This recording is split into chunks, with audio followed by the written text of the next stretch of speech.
Yo, Flurfs! How you guys all doing this evening? I hope you're doing well. I heard someone singing in the background. Yeah, well, me. You like it.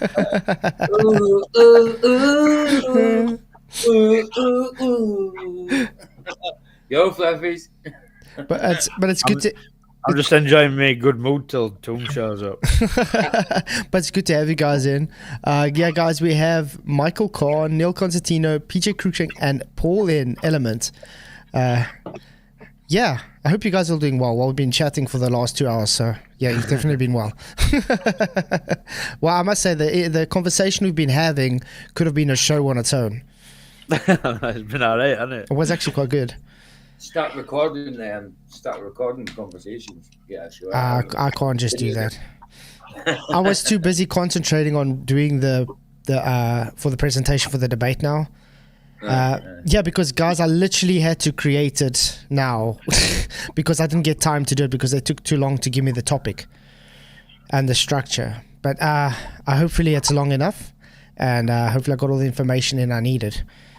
But yeah, it's good to see everybody here. Gas pressure requires containment. We've got 17 votes. Yes, all gas laws say so. So 88% say yes, you do require containment. And no, I believe in gravity fantasy, 12%. Yeah, there won't be any pressure at all without containment, right? Exactly. What is pressure? The definition of gas pressure means there's containment. Of course, there's the press against something. Exactly. So I'm going to say hi to everyone in chat quickly. Michael Kahn, thank you for coming. Jeff Conkel, hello. Thank you for being here, mate. 21 Truth is now. Good to see you too. Yannick Dazinger, thank you for coming. Moomin Rider, you rock, man. Thank you for coming. Sean Hawkins, thank you for being here, even though I don't know if you guys heard Sean Hawkins decided to give up today. He said no more YouTube videos for him because no one's supporting the poor fella. So, shame. Well, we're praying for you, Sean, and we hope you find Jesus before it's too late. Sean Hawkins is a numpty.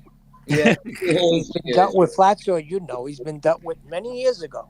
Yeah. He's without excuse. We just need to pray for him, that's all. Yeah, definitely. I can't see him in chat. Yeah, it's Sean Hawkins under you. And then, hey, Jimmy, good to see you. Derek Nelson, thank you for coming. Glad you could make it. Richard G, hello. PJCnet, thank you for coming. National Memorial Gardens, good to see you too. Titan Long, hello. And Carl Apple, thank you for being here, mate. And then again, Paul. Yeah, so anyway, this is just a quick pre-show before the show actually starts, because we got 13 minutes until the show starts about. So, what do you guys have to say about this whole debate? I mean, you know what I think about Mctoon, though. And the only reason I am debating is because it's the actual opponent, Leslie Rhorer, the one who've been doing this series on for the last, wow, how long? That's right. Hey, a while now. Hey, Jeff with the epic beard. How's it going, mate? All right, how are you? Good, thanks. It's good to see you. So yeah, that's the only reason I did, because it was Leslie Raw and because Mctoon became a Patreon for this. So he became a Patreon, paid me for it, and I said, okay, just because of that, I'll do the debate. Otherwise, I wouldn't have been interested. So yeah, and they chose the topic, gas pressure. I don't know, they specifically tried to do it gas pressure, with explaining pressure in fluids, which I'm happy about, because they're probably going to have false equivocations of thinking liquid and fluid is the same thing, where liquids is considered a fluid, but it has different characteristics than gas as a fluid. Someone's got a very hot mic. I think it's PJ. PJ. Yeah. Sounds like you're jogging with your mic or something. Jogging? I'm not. All I was doing was I was using my mouse. It was about it. It's like you're doing something, but not jogging. Nothing going on here, man. Hey, INFE, good to see you, mate. Thank you for coming. Still here. So yeah. Can't you just go on mute unless you're talking, PJ? Yeah, of course. But can you hear stuff? Yeah. Can you hear? Yeah. It's crazy lot of There's nothing going on. I just want to find out, does my sound okay to everybody? Please hit 1 if it sounds fine, 2 if you think I should try and put it louder, which is going to be impossible because everything's at full blast. Because I was listening to like last night's stream, and it sounds good, but I don't know, it always sounds like it's a bit softer than everybody else. But yeah, we got a 1. But everything's like on max that I can go, so. But everybody says 1, so that's cool. Hey, and if it's good to see you, mate. See, I'm just going to keep on looking out for Mctoon's. There it's a yes. All good. Thanks, man. There we go. So there we go. So now we'll just wait for the link for the Zoom meeting, and then we can do it that way. But yeah, I just think it was a bit not professional to take so long just to give me the topic, though. I mean, I could have prepared for this a long time ago. Instead, I had to quickly prepare for this when I got back from work, and I couldn't do it straight away. I mean, obviously I got children to feed and to bath and get to bed and all that, so then I only had time to do this. But hopefully it is 10 minutes long, because the structure is 10 minutes. Our opening is going to be 10 minutes long. Well, first of all, they say we're going to do introduction for 5 minutes. I don't know how I'm going to introduce myself for 5 minutes long. There's not much I can say about that. Titan Long. You can keep saying I'm Flatzoid. Yeah, for this 5 minute opening, I'm going to say, hi, I'm Flatzoid. Hi, I'm Flatzoid. I'm Flatzoid. just do it in a different accent every time you say it, dude. Maybe. Thank you, Titan Long, for your $10 super chat, mate. Really, really appreciate it, Matt. You rock. He says, for the debate work you're about to put in, go hard. Thank you very much, Titan. I have to say, I enjoy the debates, though. I think I like having challenges. I don't know Leslie Rhorer at all, but I think if Leslie Rhorer is going to give the coherent arguments of like the email that I got to know that series, then I don't think I have anything to worry about. But then again, I don't have anything to worry about because gas law is on our side. But yeah, thanks again for the super chat, mate. Really appreciate you being here. Hey Paula, good to see you. Thank you for coming. And Taylor Vision, you rock, man. Thank you for being here. So yeah, guys, please donate for Neil's coin drop if you can. Would really appreciate it because he does need help for the car. Okay. Is he sent a link yet? No, not yet. But let me quickly just show you guys what the structure is going to be, apparently. There we go. Define pressure in a fluid. Explain at a molecular level how pressure in a fluid works. Provide a quantitative predictive model for the varying pressures in the air. Then it says format, 5 minutes introduction, no debate claims, just who you are, etc. Don't know how we can do that for 5 minutes. Hey Jeff, good to see you, mate. Thank you for coming. And then it's going to be 10-minute presentation on the 3 points. Leslie's 10-minute presentation on 3 points. Then 2 minutes to ask questions, 5 minutes to answer, and so forth for 4 times. And then 20-minute open discussion, and then 30 minutes audience evenly altering between Flatzoid's live chat and Mctoon's live chat. So guys, get your questions ready for them. If you've got questions for Mctoon and Leslie Rhorer or whatever, yeah, it'll be good to be able to give them questions as well, because I always get questions from their side, and it's usually the same rubbish questions, by the way. Like, what is entropy? What is a gas? It's like, I just gave you a whole damn demonstration on it, and you're still asking me that. Yeah, but that's usually what we get, because they don't actually listen to anything. Yeah, guys, he's stuck on $235. I think it's a curse. It's a conspiracy, Neil. I think somehow if it gets... You ain't kidding, Flatzoid. I'm stuck there. I think if it gets to like $1 less, then it's going to get finished. I think it's just like... it's like, you know, when you're about to climb over a wall and you're just hanging there and you got the last bit of energy, and you know if you can just pull yourself over, then it will happen. But if you just hang there, that's what you're doing now, just hanging there. Hey, Sean Hawkins again. He says, why is Flatzoid complaining about not having enough time to prepare? How much preparation does he need? did you just see the format? They want me to have models and everything for 10 minutes long. Usually a person needs to prepare for that. But don't worry, I did it anyway. Like, unlucky for them, I actually know the subject. It's not like I'm just pulling it out of my arse, because I actually have citations and actual gas laws on my side. Unlike them, they're going to have to provide us with demonstration evidence for their claims, which they're going to fail to do. Let's just be honest. But yeah, thank you for being here again, Sean. Okay, I don't know. He should be sending the link soon. Still no link.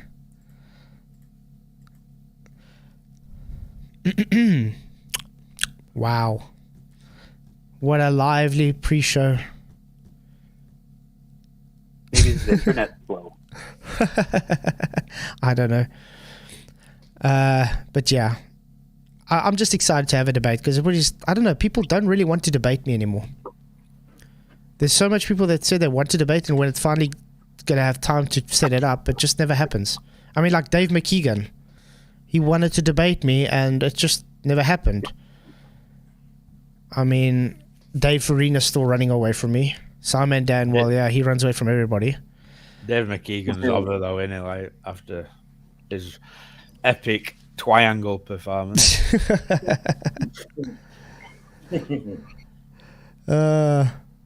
So yeah, I don't know. But like I said, I was supposed to have a debate on MDD last weekend, but that fell through because they kept pulling out the last minute. I don't know when that's going to happen again, but on the schedule, guys, I'm having family coming over next week. So I'm going to be streaming Tuesday night to make up for the 2 nights I'm not going to be able to stream. But I will have premieres on those 2 nights. Hey, Bill, how's it going? Hey, guys, what's going on? Good, and yourself, mate? Oh, well, everybody's doing well. Everybody's happy and healthy. Yeah. Nice. Okay, still no link. Oh, it's about to start? Yo, it's supposed to start in like 4 minutes. Still waiting for the link. I wonder if he started his show already. Mctoon live. Let's go see if he started his show. Still upcoming. He hasn't started yet. At least he used a nice photo for me. He says he will have a model and citations for a change. Let's see what he can. Sean hopping in both chats as usual. Oh, wow. Oh, deuce. He better not have stolen ours. What? A citation is a citation. You can't steal a citation, can you? So, just going to say, just waiting your link. Okay, long. Just waiting your long. Show him the little telltale. Oh. Hey, Metero Factor, good to see you. And Dala, good to see you, mate. Thank you all for coming. If you guys haven't already hit the likes and share the show. Nathan Wright, good to see you. He says, can't wait for Mctoon to rate it. The thing is, Mctoon's not debating tonight. He's the moderator. But I got a feeling he might white knight a bit for Leslie. Oh, yeah. Especially with what I'm going to be holding them on. So, yeah. We'll see how it goes. So he may still rage quit.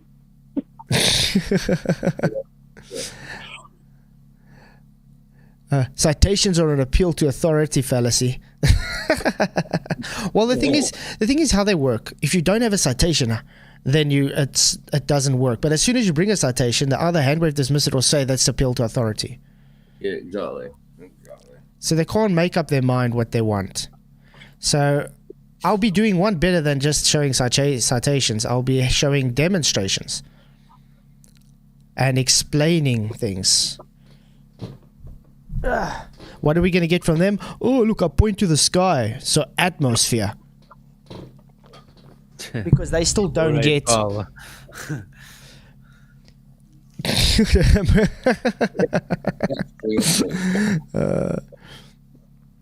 I would have done it flat. Thank you, Moomin Rider, for hitting the click. He clicked the click. He clicked the click. Click clicked.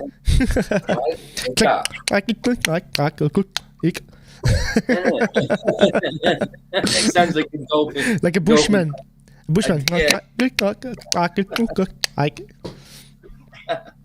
I mean, that's how they speak, the Bushmans. The sand people. Yeah. If you listen to them all the years, My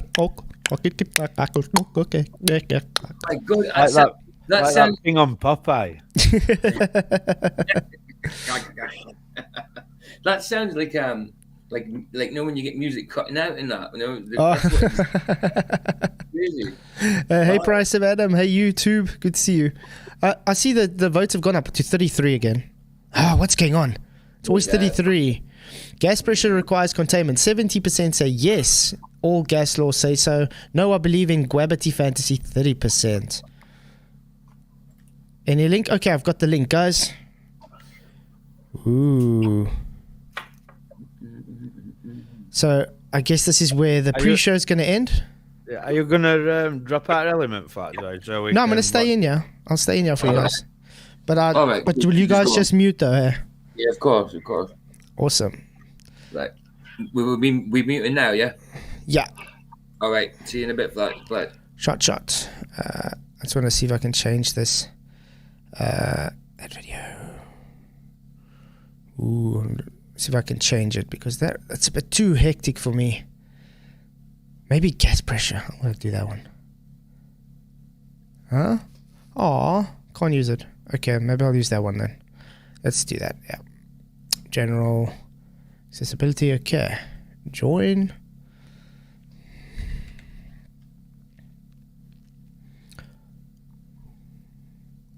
Recording in progress.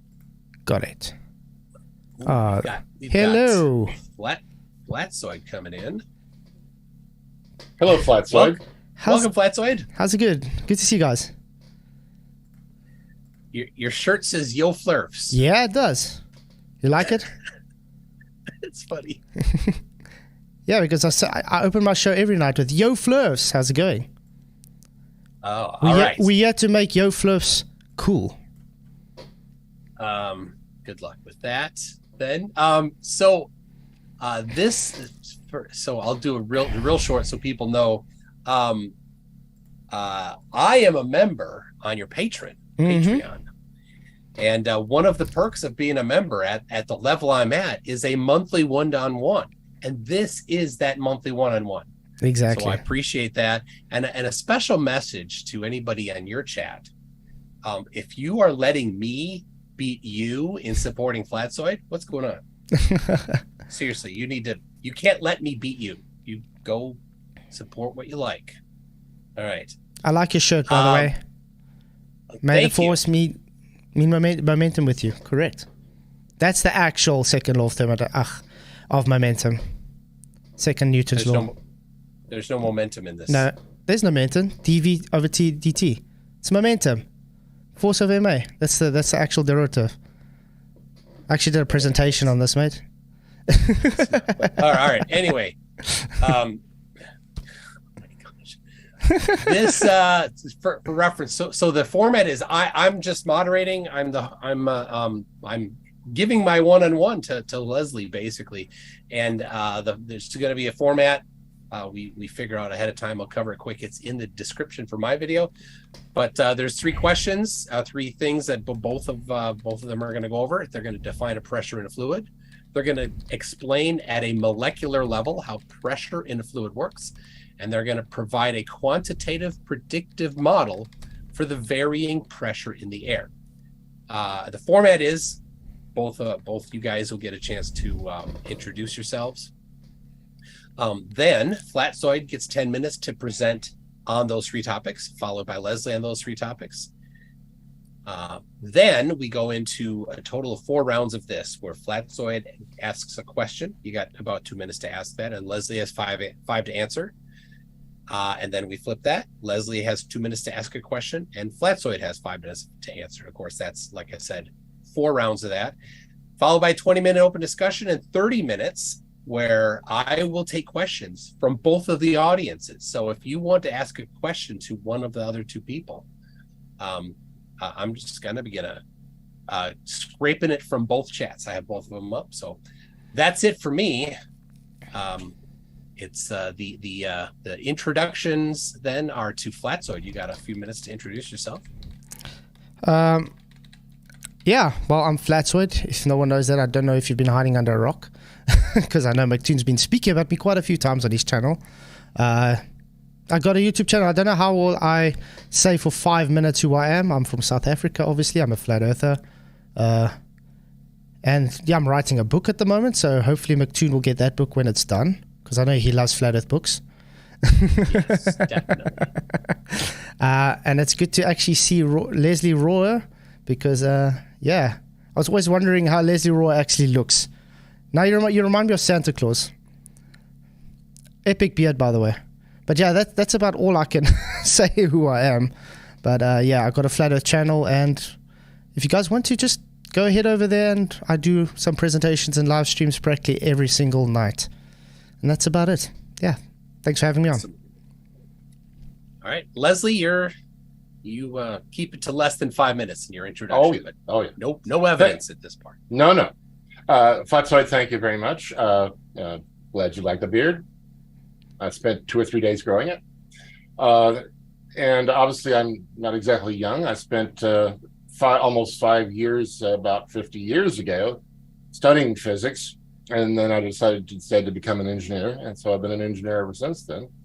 And about 5 or 6 months ago, I started to look into some of these flat earth videos and Mctoon's channel and so forth and so on. And that's kind of brings us to today. There's not a whole lot more about it. So I'll yield the rest of my time. All right. Then we go right to Flatzoid. You have 10 minutes on the topic. I'll read one more time. Number 1, define pressure in a fluid. Number 2, explain at a molecular level how pressure in a fluid works. And 3, provide a quantitative predictive model for the varying pressure in air. I see you've started your screen share. Go whenever you start. Yeah. Let's take a sip quickly. Okay. So you ready? All right. I hope it comes to 10 minutes, because I just created this quickly before the stream. Okay. Define pressure in a fluid. That was the first criteria you wanted us to do. So what I did is, first I decided, let's define it by getting the definition. So fluid pressure, the noun for it is the pressure exerted by a fluid at any point inside it. The difference of pressure between two levels is determined by the product of the difference of height, the density, and the acceleration of freefall. Then I said, okay, we have to know the differences between fluids and liquids, because we do get people that have false equivocations, and they think because gas is based as a fluid, therefore it acts as a liquid. But that's false. They have two different variations in behavior of how we observe them to react with nature. So, a fluid is a substance that lacks rigidity. It can flow from place to place and through holes or gaps in containers. Fluids also have viscosity or thickness. With a liquid is the state of matter of a substance at temperatures and pressures intermediate between those of its solid and gas forms. It has no definite form and assumes the shape of any container that it holds. However, if the container's volume is greater than the liquid does not expand to fill the whole space, as a gas does. Like solids and unlike gases, liquids are relatively incompressible. That is, squeezing them does not make them smaller in volume. Now I want to put some keywords that people have to take what we just read. Lacks rigidity. It can flow from place to place and through holes or gaps in containers. This would be considered for fluids, like with gases. Now let's look with liquids. It intermediates between those of its solid and gas forms. So it intermediates between the two, defines which one moves where. And it has no definite form. It takes the shape of the container that holds it. So if you have a basin or a bucket or whatever, it holds that shape. Liquids do not expand to fill the whole space as a gas does. So it definitely is two different behaviors. Gas will fill the space, liquids do not. And it's just relatively incompressible. Okay, so I just placed them here again so we can see the differences, so you know between the two. So if anyone wants to take a screenshot, then they know. Okay, now the phases of matter. You need to know the difference between solid, liquids, and gas. The solid holds the shape, it's a fixed volume. Okay, the liquid has a container, so it takes the shape of the container, there's free surface, and there's a fixed volume. So if you put amount of water or liquid or whatever you put in there, it's not going to fill the container, it's going to lie at its given volume that filled. The gas will take the shape of the container, but it will disperse freely into that container. Now, explain at the molecular level how pressure in a fluid works. Well, this is very simple. Pressure in fluids is caused by the molecules or particles colliding with the walls of the container. So this means the gas is hitting everywhere in the walls of the container. You require the container for the pressure to exist because they need to hit into the container to have a collision. Now, a gas consists of molecules that move constantly in random motion. A gas molecule has what we call elastic collisions. It does not transfer any energy with the collisions, the container walls, or any other surface, including the gas molecules. The molecule with a collision in turn exerts a force on the surface. So the pressure exerted by the gas is equal to the total force exerted by the molecules on the particular area of the surface divided by the area. This would be the pressure by the force area. Okay, pressure equals force divided by area. Because we know this, if you have a wider area, the pressure is going to be less because it's distributed more. If you have a smaller area, the pressure is going to be more. That's why when you take a needle and you place a needle on, you're going to have more newtons than having, let's say, a brick trying to push a hole through. So, provide a quantitative predictive model for the varying pressure in the air. So I just thought I'll start with some gas laws. We got Boyle's law, Charles' law, Gay-Lussac's law, Avogadro's law, Dalton's law, and ideal gas law. The ideal gas law is actually just like Gay-Lussac's law. They actually work hand in hand together. So Boyle's law. Boyle's law states that at a fixed temperature, the volume of gas is inversely proportional to the pressure exerted by the gas. So pulling up the increase. So if you're going to have your pressure 1, you're going to have a volume 1, which is going to equal the pressure 2 with volume 2.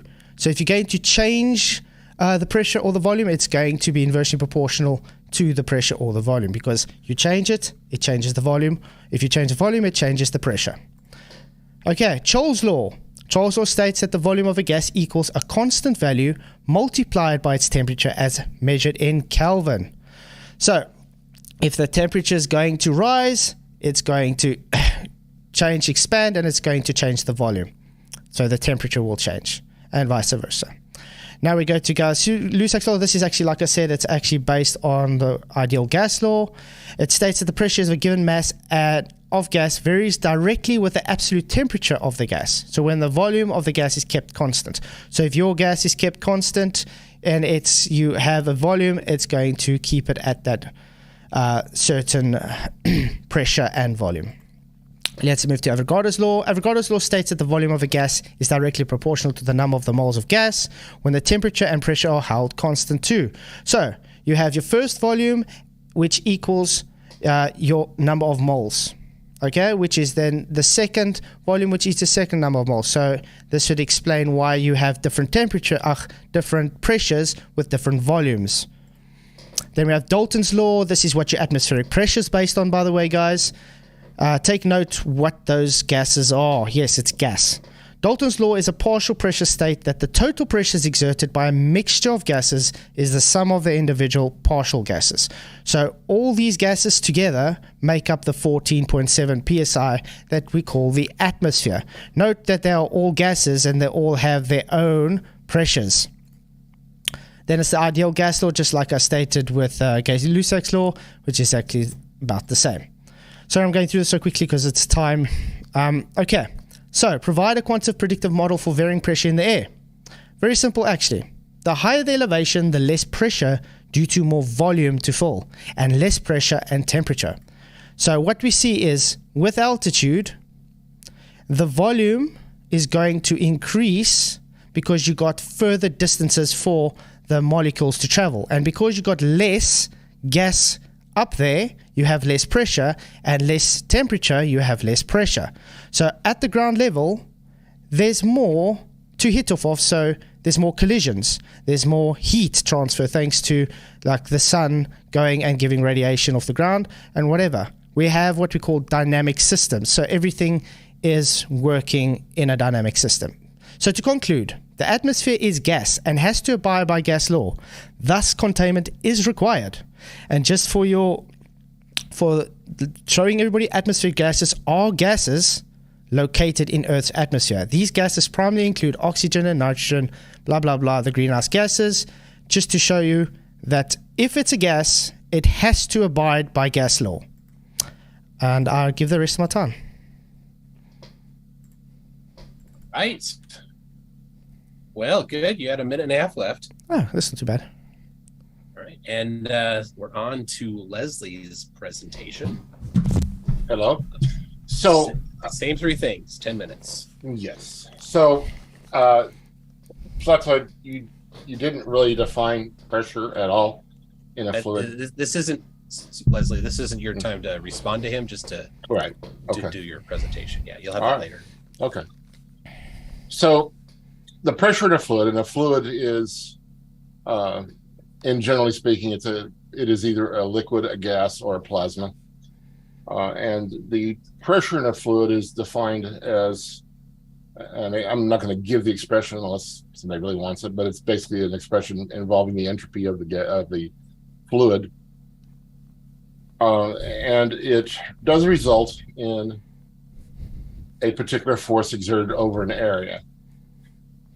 At the molecular level, as you more or less showed, you have the individual molecules flying about in the fluid or in the gas or in the plasma, and they will have a particular mean velocity, and that mean velocity is going to create on any surface, okay, not on the container, on any surface within that fluid, it's going to produce a particular pressure, a particular stress per unit area.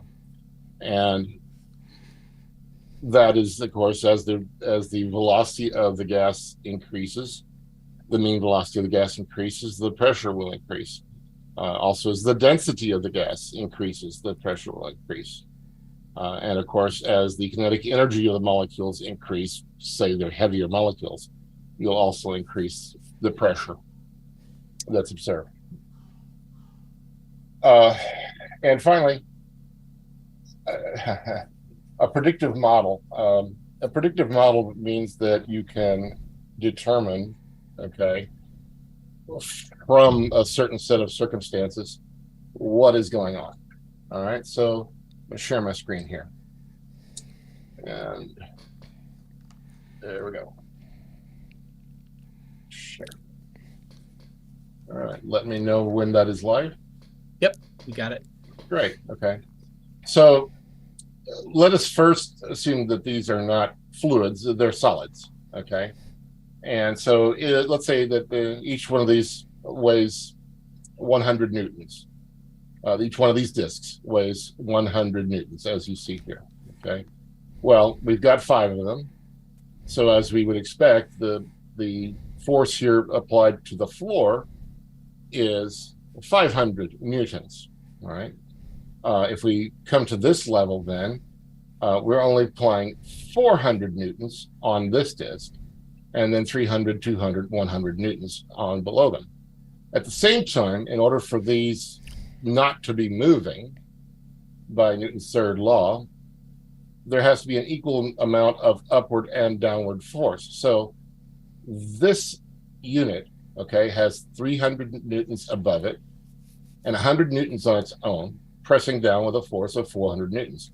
That means this disc down here is also pressing upwards with a force of 400 newtons. Otherwise, they'd be moving, and they are not. Now, this is true regardless of whether this is a solid or if these are fluids or gases or if they are a plasma. In order for this section, this region right here, not to move, there must be the same downward force from above as there is adding its own weight from below. All right. So the fact is then that as we go down, the pressure increases. Okay. And that pressure is always equal, or I should say the force is always equal to the weight of the objects above it. And for the pressure, we simply divide that weight by, of course, the surface area at the junction of the two. So whether this is, again, a fluid or several solids, then this has a higher pressure at this level, right here where I'm pointing, than at this level, for example. And so we see why and how the pressure increases as we go downward and decreases as we go upward. Now, the difference, as you mentioned, is the fact that the gases are quite compressible, while most solids and liquids are not very compressible. So in the case of, let's say, the ocean, as we move down the ocean, this is very much directly proportional to the depth. Okay? And so if you are at, let's say, 33 feet of seawater, it's going to be 1 atmosphere. At 66, it's going to be 2 atmospheres, and so forth and so on. In air, however, the air at the lower level is denser. So consequently, the air above it has a little bit less, or significantly less mass than the one below. All right. And that's it. I'll yield the rest. Did you provide the quantitative predictive model? Oh, well, okay. I mean, sorry, I guess I should have written it down. For a liquid, okay, the force, or the force per unit area, the pressure per unit area, is going to be directly proportional to the height of the fluid, or the depth that you are in the fluid, if you wish to put it that way. In air, however, it's going to be a logarithmic value. It's going to be the pressure is going to decrease not as the height, but as the logarithm of the height.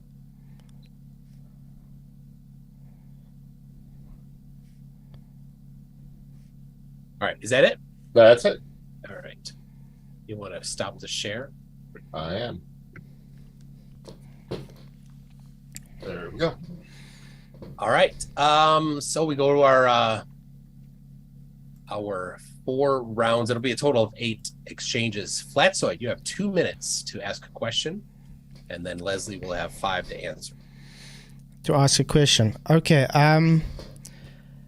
I want to say, how would you go and link your relationship on that model based that you are false equivocating a solid and a gas as the same behavioral patterns?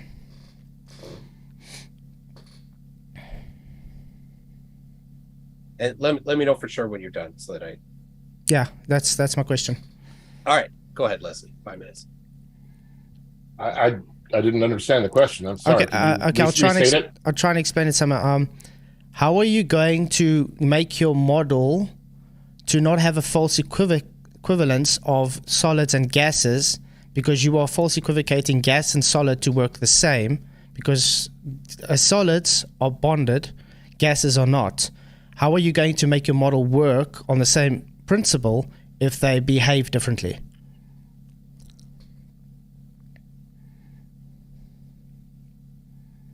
We simply measure the fact that it does. They do. I mean, the fact that they do not are not easily displaced is not relevant. Okay, so, you know, the solids are rather static and they don't move around readily, but that's irrelevant. the force that they apply is going to be exactly dependent upon the height of the object. And if it's a fluid, an incompressible object like a fluid, then it's going to be proportional to the height, just as in my my earlier, let me show here again. Where is the show? Well, that's right. In my earlier display there, I mean, as you increase the height, the pressure increases directly proportional to the height. That's true if it's solids, like your barbells stacked up, and it's true if you have a fluid in a glass or something. It's going to be, the pressure at the bottom is going to be proportional to the height. The difference with a gas or a plasma is that because it's compressible, the lower layers have a higher density, and so forth. The change in pressure is going to go. It's not going to be as fast as one goes higher up. One moves up in altitude. So as the difference between, let's say, the surface and 1 kilometer is a much greater change than there is between 1 kilometer and 2 kilometers. And that's simply because in the 1 kilometer above the surface, the gas is denser. So the weight of any given column at that distance is going to be greater. Nonetheless, it still does go down as one goes higher and higher and higher. And it's going to go down as the logarithm of the height. All right, is that it? That's it for that question, yes. All right. You have up to 2 minutes to ask a question to Flatzoid. All right. Clarification, does it have to be one question, or maybe... Well, it could be a multi-part question. There you go. Okay, because I had several things. So, Flatzoid, please explain to me how, you sort of criticized mine about talking about solids, and then when you were explaining, pressure, you talked about bricks and needles, not about fluids. And you didn't offer a predictive model at all. All you did is say, well, it goes up. It goes up or it goes down. I guess that's qualitatively predictive. It's not quantitatively predictive. And you did not explain how or why the pressure increases as you go down, okay? Whether it's a fluid or whether it's a gas or whatever. You did not explain why the pressure goes down. Please explain that either in a different way than I did or agreeing with my model. That's all. All right, Flatzoid, 5 minutes. Okay. First of all, the needle and the brick was to try and explain how pressure works on a surface. It's got to do with the area. So because the area is small on the needle, it imparts more newtons. That was the whole thing. So it was in context of explaining how pressure is related to area. So yes, it is. I did explain to you why the pressure goes down when we raise in elevation based on the volume changing. I showed all the gas laws showing this, which validates that. And you can go and look and use things like the ideal gas law if you want to work out per area of how the pascals would work in that area. So if the volume is going to change, in other words, the volume will get wider, more larger, then it's going to take more for the gas to be able to fill. And because there's already less molecules up there, it has a less pressure. And because it has also cooled down the temperature, the pressure is also decreased. So the reason we have less pressure there is because the gas is just behaving based on gas behavior. There's more area to fill, so it's less likely to have a collision. And because it's also traveling slower now, thanks to it cooling down, thanks to temperature and the pressure changing, we have the pressure mediation, as I would like to say, where it gets lower as you go up. Now, the problem that you've been having, though, is you've been claiming false equivocation with a solid and a gas is the same thing. Like I said, gases are unbonded, solids are bonded. So you cannot use the two. If you want to take it as like a gas and you take your fingers, all your fingers are separate, you could say, okay? They're not webbed together. Now, with a solid, it would be your full hand. So it's a total false equivalence to say that. And yes, I did give a predictive model just like I explained to you. What was the other thing? I think that was about it.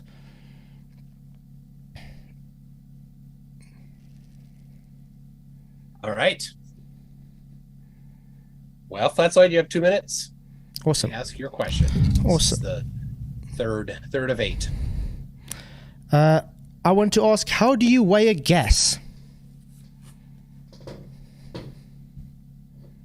That's quick. Yeah. All right. Well, there are a number of ways to weigh a gas. Normally, you'd use a spring balance. So you take a gas and you collect it on a spring balance, just like you would anything else, and you measure the force, the downward force on that balance. That's the answer. Cool. Thanks. All right. It's going quick. We might got need 2 minutes to. We might need to do more than 4 rounds. Yeah, if they don't fill up. But there is an open discussion, questions from the audience, so yeah, should be interesting there. All right, go ahead. Leslie, you have 2 minutes to ask. Are you muted? Sorry about that. Sure. Given that you say it's predictive, then so what is the amount of force as one, let's say in the ocean? What is the amount of force if you're at, let's say, 100 meters, given your prediction?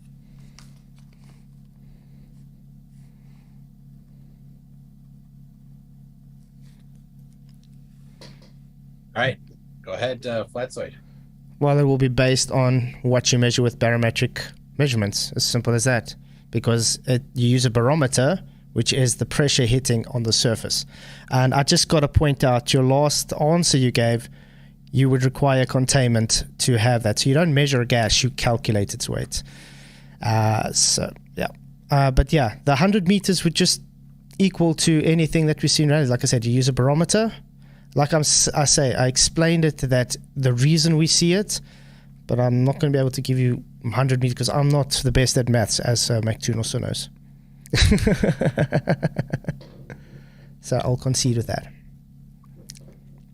No, we need a number. If in order to be predictive, the fact that you say it predicts something, you have to give us a number, and it has nothing to do with the barometer at all.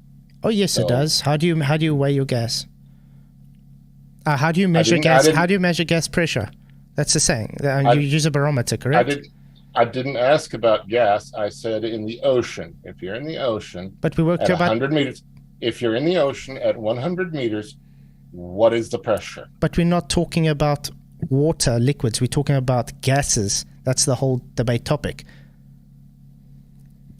No, the debate topic is gas. Fluids. Gases.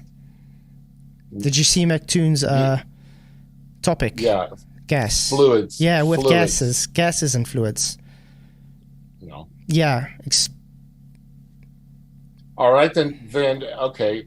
Then what is, if you're assuming then that the pressure at sea level is 1 atmosphere, what is the pressure at, let's say, 1 kilometer? Based upon your prediction. I already gave you an answer for that. I can even go look it up on Google if you want to.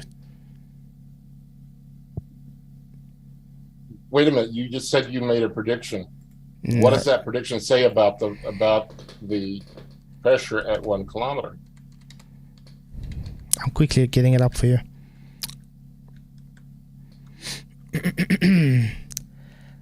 above the surface. Let's see.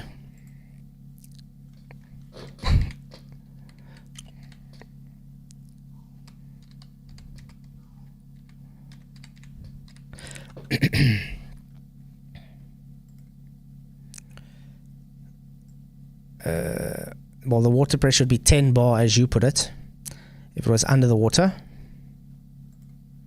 but I don't want top of the ocean.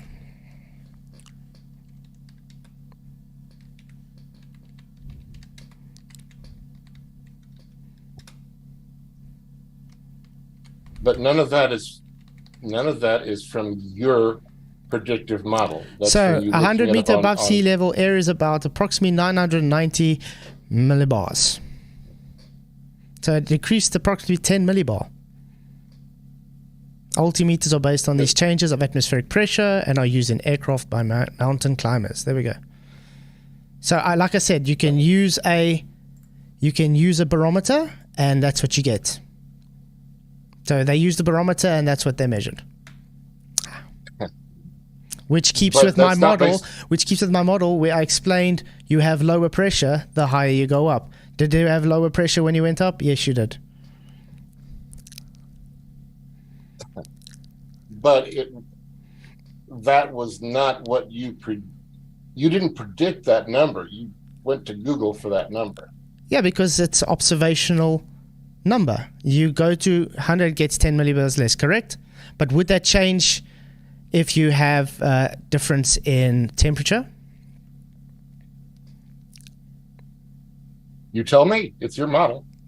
Based on gas behavior, that would be a yes. Ever so slightly, that No. would change. Yes, it does. You can do this yourself, even in your house where you're living now. If you change the temperatures, you'll see the pressure changes ever so slightly. Not ever so slightly, no. Are you sure about that? I'm certain about that. Okay. Have you done it before? Have you done it before? Many times, yes. Have you got a barometer there? No. How did you do it? Would you explain to us how you did that then? In the laboratory, I did it many times. Yeah, would you explain to me how you did it? That's time. Okay. All right, that was 4 of 8. Next is Flatzoid. You have 2 minutes to ask a question to Leslie. Let's see. Oh yeah, he said entropy of a fluid is pressure. So I just want to point out, how can you explain entropy as being pressure?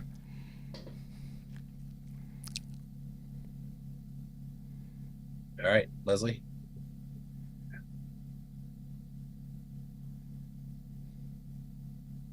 You'll have to give me a moment. First of all, that's not what I said. I wrote it down. It's the other way around. But give me a moment. Hold on.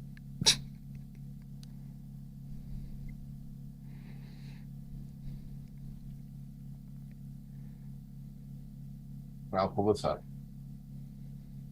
Are you pulling up what you said for reference? Well, I'm pulling up the reference because I didn't want to go into the full definition, but I will now. Okay.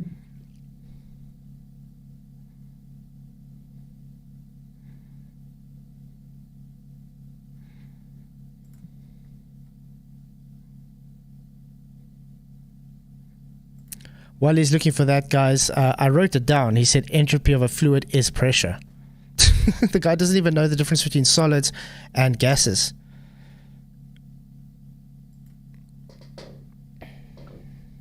Well, while you do that, Yes. I will. I'll just remind people I'm capturing some questions, and if you're in Flatzoid's chat and you want to ask something to Leslie at the end there, tag me and I'll capture it and put it on the list.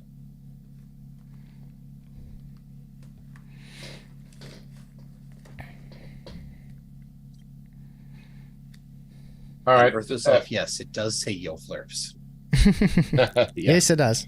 So I can read this out. Do you want me to actually put up the text? You can just read it. I'll read it. Okay.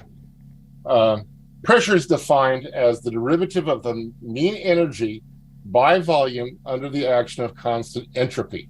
So if it has to be under constant entropy, you can't be changing the entropy in order to be able to properly define it, okay? Or as a derivative of the free internal energy by volume at a constant temperature. So you can talk about being constant temperature or constant entropy, but nonetheless, it's the derivative of the mean energy under the action of constant entropy.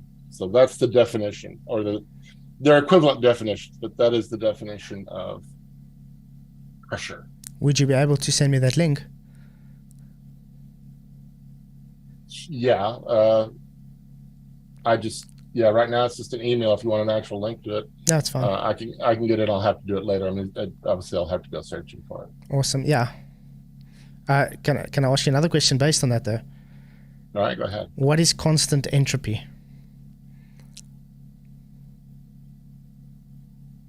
Entropy is defined as the natural log of the number of quantum states available to a system. So basically, entropy is a measure of how probable a system is. So if a system has a very low probability of existing, then it has a very low entropy. If the probability is 1, okay, or I'm sorry, 0, if the probability is 0, then it is the base state, okay? As, for example, as temperature goes up, then you get a more chaotic system, and it's more likely. An ordered system is less likely, and a chaotic system is more likely as it goes up. So as the entropy increases, then you have a system which is more likely to occur. So that is what entropy is. Yeah. It's the probability that a system can exist. The macrostates and the microstates. Yeah. But the problem is you said entropy, a constant entropy is the pressure. So I'm asking, what's a constant entropy? That's what I'm asking, not what is entropy, what's constant entropy? Well, it means that the state of the entropic state of the whatever you're talking about, of the fluid or whatever it is not changing, okay? It's got to be constant in order to be able to talk about a constant pressure. Otherwise, if the entropy is changing, then the pressure is going to be changing. That's pretty simple. Cool.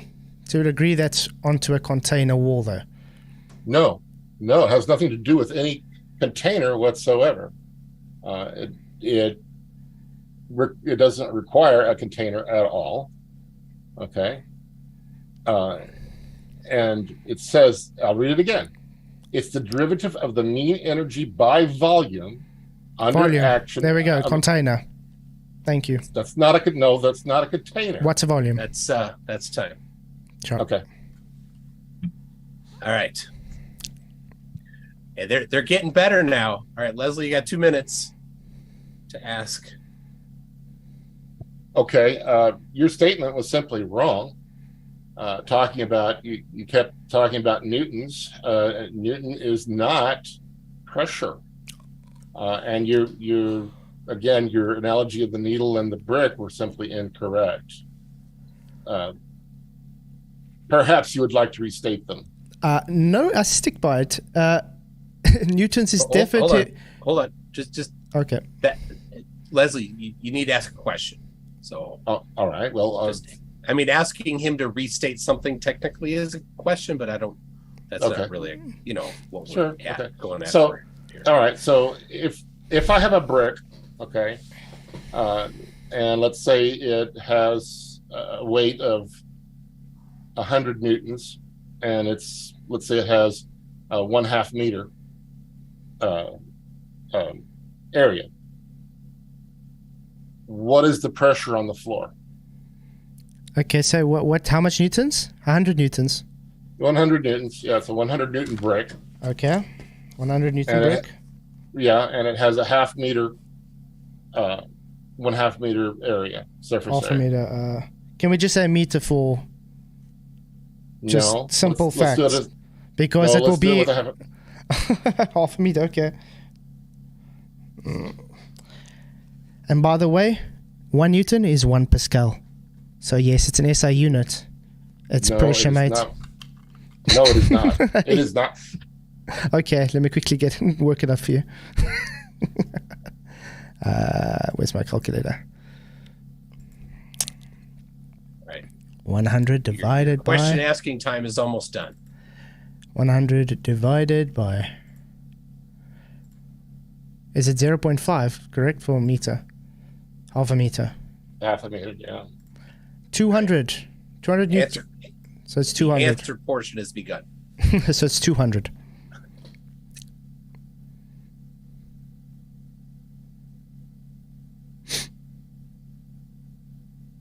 I mean, that's correct. Mm. Okay. All right. Well, hold on, wait a minute. 200 what? Newtons. 200 what? It'll be Incorrect. Pascal. It'll be a Pascal. 1 Pascal makes 1 Newton. Yes. No, It's pressure, mate. no. You just said it's correct. Now you're saying it's no. Well, 200 is the right number, but it's not 200 newtons. Pascal. That's incorrect. Pascals. No, that's What's it in the best be then? I asked the question. You need to answer it. I told you and you're saying it's incorrect. So what is the correct one if you're saying it's wrong? Yeah. If he answered the question, then that's right. I don't know. Okay.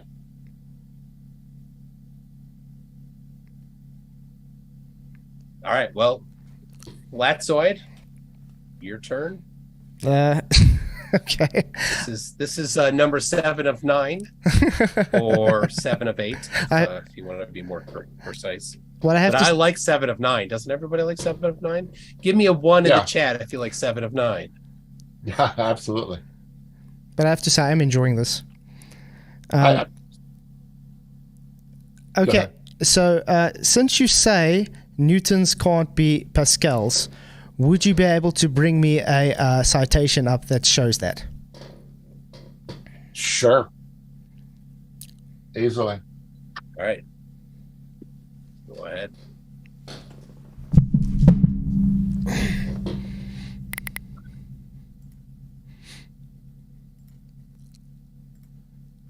All right. Well, Yep. Take me a second. Just a second. I haven't seen. I've got a couple questions for Leslie, but just remember you can tag me and if you're in Flatzoid's chat, go ahead. Can I quickly share my screen? It's like 2 seconds. It's fine. Sure. Yeah. Sure. Share screen. All There we right. go. So, hold on. Let me go back then. Hold on. That's correct. Okay. 1 Pascal. Actually, that's the same one I was going to bring up. It's 1 Newton of force. A Newton is a force, not a pressure. It's a force. Pressure is the force over an area. That's what pressure is. Well, but that's the answer is not a Newton. The answer is 1 Newton per square meter.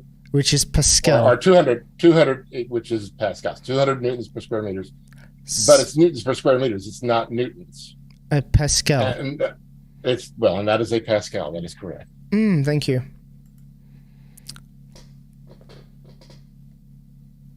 Well, yeah, that was my question. I concede the rest. All right. You concede. Good. You mean maybe stop the, you know. Stop. All right. The 8 of 8. Leslie, you have a question, 2-minute question for Flatzoid. All right. You made the statement that it requires a container. All right. So, well, first of all, no, it's a question. So I'll just ask it as a question. So, all right, 1 second here. Let me share this. Screen. Just to say, correct, Mctoon. Pressure is a force applied over an area. Yeah, they're not equal. That's right. All right. Do you see that that little Droplet. graphic there? Yeah. Chocolate? What? Droplet. Oh, droplet. That's correct. That droplet. All right. What container is containing that droplet? It's still being held by the meniscus based on the surface tension by the dropper. Okay. So what container is that? Or is that just a force that's containing it? No. Then what's containing it? Surface tension. And as soon as that surface tension is given in, it's going to fall into the container at the bottom, the vial. Well, but then that's not a container. Right now, it's not in any container. You are assuming that they aren't in containment with those containers. It's not in a container. It's that simple. Prove That's it. not a container. Prove it. What is the container again? How? And if you say the force of the surface tension, that's fine. Okay, All right. it is held by a force. Go ahead. Flatzoid's time to answer. Go ahead. Okay. You already assuming that they're not, as a whole, in containment. That guy holding the dropper with those vials are in a system, a contained system already. So if you want to ask, where's the container? There's your container. The water droplet it's actually being held by surface tension, which requires a container for surface tension to exist anyway, because it needs the molecular bonds due to that dropper. And as soon as it falls, it's going to fall in the next container. So it's actually a mute question, that.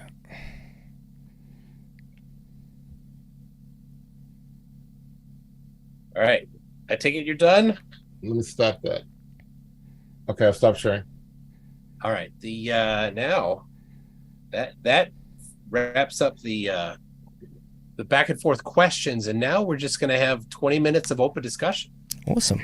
So keep it exchangey and not over talky, and I won't even have to be involved, hopefully. So Awesome. All right, go ahead. Can I start by asking you a question, Lizzie? That's fine with me. Okay. You say pressure doesn't require a containment. So when you specifically talk about gas pressure, would you be able to demonstrate us how you can have gas pressure without containment, without pointing to the sky? I mean, actual demonstration. What do you mean by pointing to the sky? I can show you. Hold on, let me pull it up. It'll only take a moment to pull it up.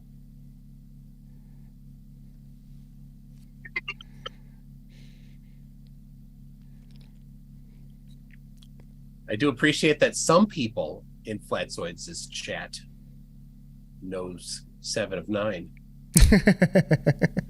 Oh, I have a friend who looks just like her. I swear, just like her.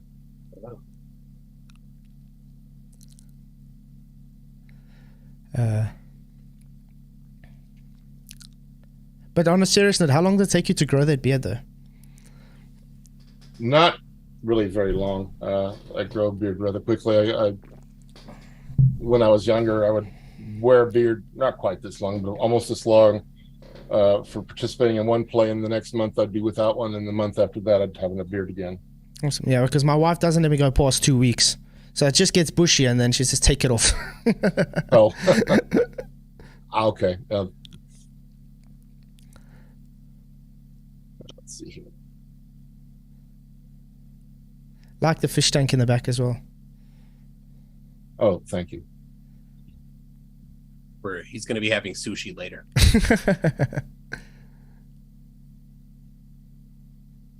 I'm looking for a weather map. Here we go. Come on. All right, here we go. Weather systems. So yeah, let me show this. All right, let me share again. Share screen. All right. Okay, that's okay. You see that weather map? Yep. Yeah. You see where it says H? Those are high pressure. And where it says, well, I don't see an L, but there are high pressure areas, there are low pressure areas. There is no containment of those high and low pressure areas. It's not supposed to be. They simply exist. It's not supposed to be. It's in the same system. That's why I said, can you demonstrate gas pressure out containment without pointing to the sky? And that's exactly what you're doing now. Going to weather systems that's got weather, the actual full system. I mean, it's in the same system. You are telling me that that's pressure without containment. That's why I said demonstrate. You're pointing to the sky, which I specifically asked you if you please don't point to the sky. What do you want me to point to? I want you to demonstrate with an actual demonstration. Can you have gas pressure without containment? Because that's your guys' claim. Yes. So can you show a demonstration of that? Yes, I can. Okay. It would take me a minute or a few minutes. I'm going to try to do it here. Oh, here. Let's try this. And first of all, your argument is beyond specious because there are differing pressures right there. Differing atmospheric pressures with no container. But here you go. Let me stop sharing this. I stopped it already for you. Oh, you stopped it. Okay. All right. Well, here you go. So you see that this is a piece of paper? Mm-hmm. What is causing that piece of paper to move? You blowing pressure on it. That's right. And what's that paper? What's that paper? What do you mean, what is the paper? Is it a surface wall? It's not a container. Is that a surface wall? That paper? It's a surface, but it's Great. not a container. Okay. There's a difference between a surface and a container. turn that paper, put it on your table, and take a droplet of water and put it on the paper. Is that paper going to contain the water? Depends on how much water I put on. So it contains then? Yes. The problem you have is you don't understand gas pressure requires a closed container. No, it does not. You making that claim, and yet you're not be able to demonstrate that. You just showed me a container, a surface wall, where you just showed that entropy will increase because as you blew, the gas hit the paper and bounced off. I just showed you a surface, and I just showed you there's pressure on it. It is not closed. I know, but what happened to the gas? What happened to the gas? Did it disperse off of the surface? Doesn't matter. It still produced a pressure on it. It's exactly the argument. It disperses off of the... You can claim the Earth is an open system, correct? So you can say the surface of Earth is the container wall. It's an open system. That's what you can claim, correct? No. The Earth is an open system, but no, it's not a container. The Earth is not a container. Show me an open system that does not have a surface wall. The universe. No, show me a system that does not have a surface wall.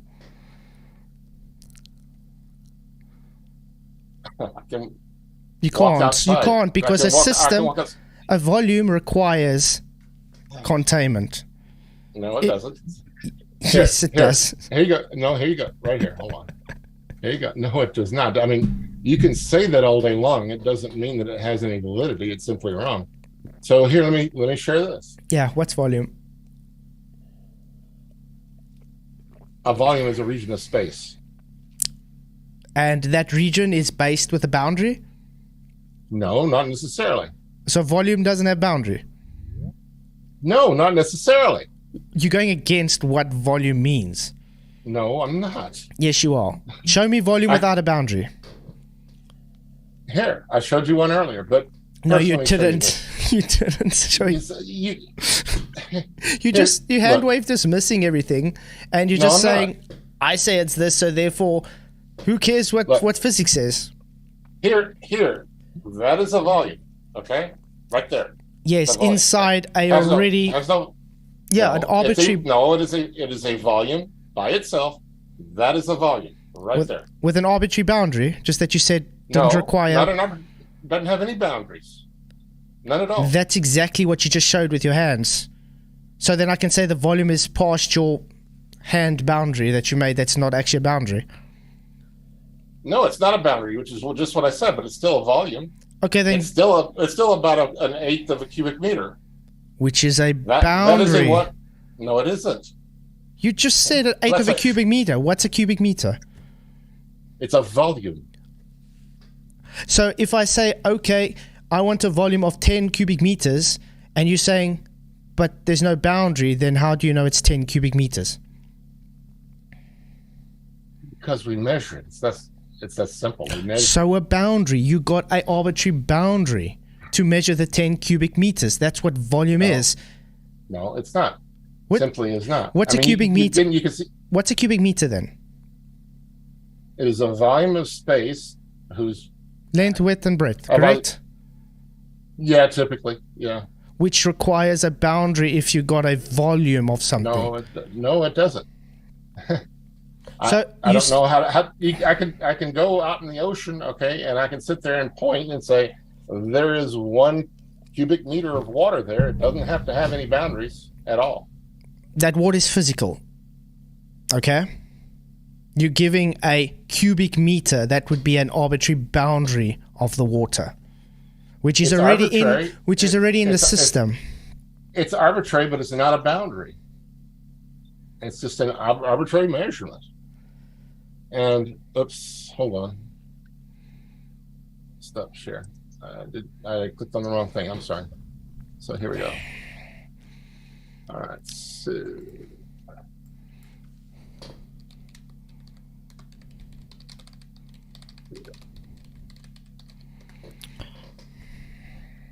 all right. You see my screen there? Water balloon, yeah. Okay.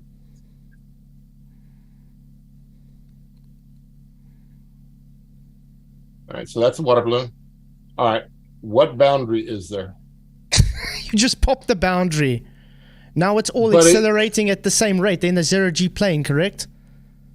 And there's air inside that container. They are all in an aeroplane, which is a container. No, Yes. Was that water holding a balloon before they popped it? the balloon was holding it, yes, before. So that but was a not boundary. after. So that was the volume. And when they popped it, you It see has how... the same volume. Oh, look. has Is it the same leaving... It doesn't have the it same has volume. this- Look yes, at the water. well, not enough. They're adding more and some of it's leaving. They're adding, yes. The So point the is- volume's not the well, same. That volume's different to that volume, correct? And you understand in that plane they have gas molecules hitting that water from all directions. Would that be correct? So that Doesn't matter. would be the Doesn't- arbitrary doesn't- that would be the arbitrary No. boundary it's sitting in. No, that's not. It could be in a vacuum and that would do the same thing. A vacuum, are you sure about that? Yes, I'm sure. Can you test it out for us? It can be tested, yes. I don't have the materials to test it right now, but sure, it can be tested. Has someone done it before? In the vomit comet, I doubt it. In the space station, maybe. I don't know. So no one's tested it then. I just said I don't know. So then how can you make a positive claim about it if you don't know? I said no. I didn't say I don't know whether it would be true. I said I know no one has tested it. And I don't know whether anybody has actually done that experiment or not. Doesn't mean I don't know the results of the experiment. So then we can Certainly I have. Can I share screen? Sure, go ahead. Okay, you'll just have to, yeah. Share yours, Leslie. Yeah. There we go. Okay. There we go. Share. The volume is simply defined as the amount of space occupied by any three-dimensional solid. The solids can be a cube, a cuboid, a cone, cylinder, whatever. But let's go here. Volume is defined as the space occupied within the boundaries of an object in three-dimensional space, which is length, breadth, and width. That would be a cubic, correct? So that's an arbitrary boundary. It's on screen for you right now. Yeah, I see it on screen. It's an improper definition. I mean, you've got an improper definition there. A volume improper definition. Yes, it's an improper. I don't know where you got it from. What is that link? Where is that link? Splashlearn.com. They do it for children even. How about Bioges.com? They also say volume in physics. Volume is a basic physical quantity. Volume is derived quantity expressed in three-dimensional extent of an object. Yep. An object has a boundary, correct? No, incorrect. Oh, really? Okay. This cup I'm holding in my hand. This cup I'm holding in my... Oh, you can't see it now. This bottle I'm holding in my hand. Does this have a boundary? Yes, it does. But just because some things have a boundary doesn't mean that they have to... No, does not mean that everything has to have a boundary. This is a mistake that you make, brother, continuously. Just because some things have some attribute does not mean that everything must have that attribute. A volume is merely an arbitrary boundary area of. Just because you show a boundary means nothing. Okay, let's put it this way: if you take your arbitrary cube squared, as you said, okay, and you say there's pressure in there, would that require a boundary? No, it does not. What's pressure again? Do you really want me to read that again? But I'm telling you because you're contradicting what you said earlier. What is pressure? No. Yes. I'm not. Nuh-uh.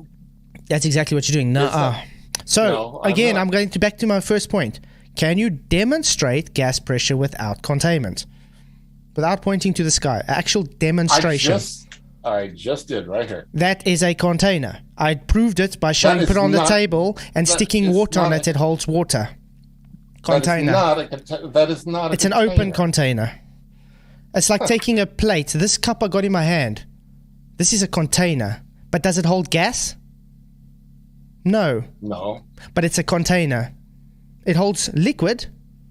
Just like I explained with my presentation, the differences between liquid and gases. That's why I specifically brought it up.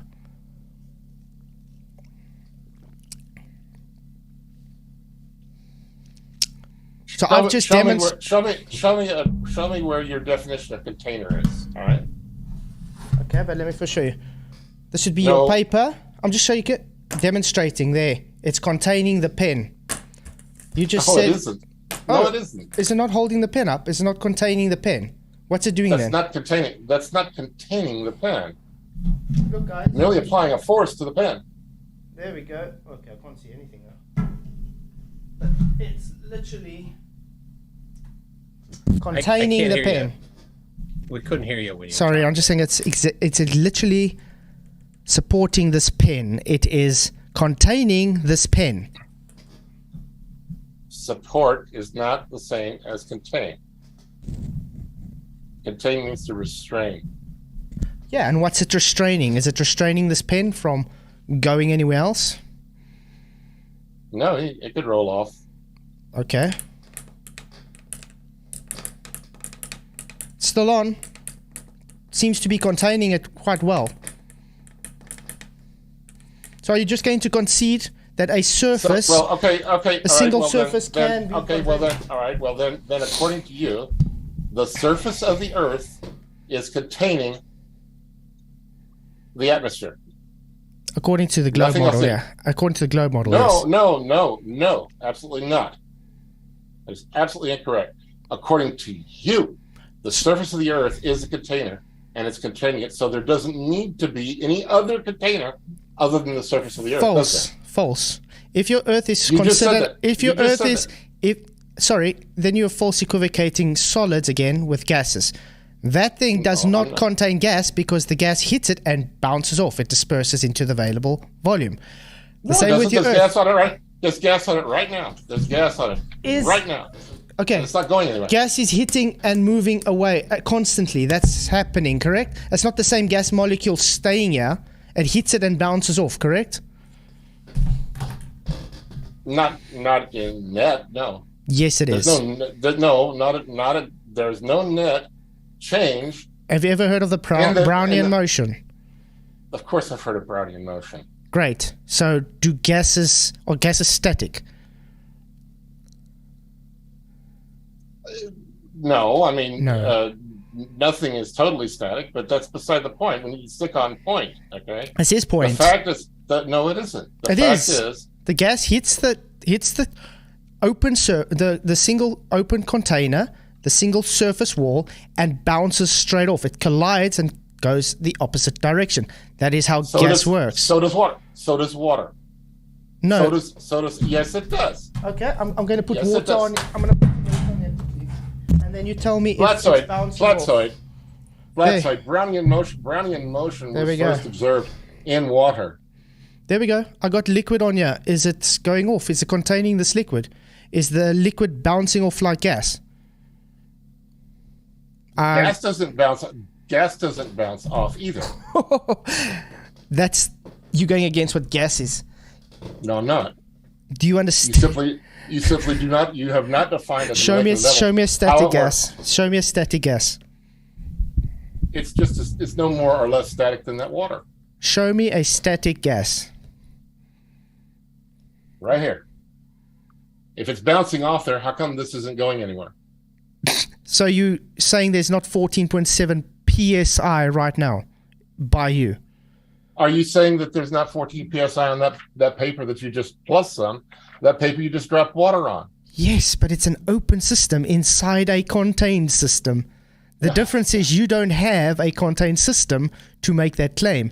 Based on the globe, it's an open system adjacent to a vacuum. No, it's not.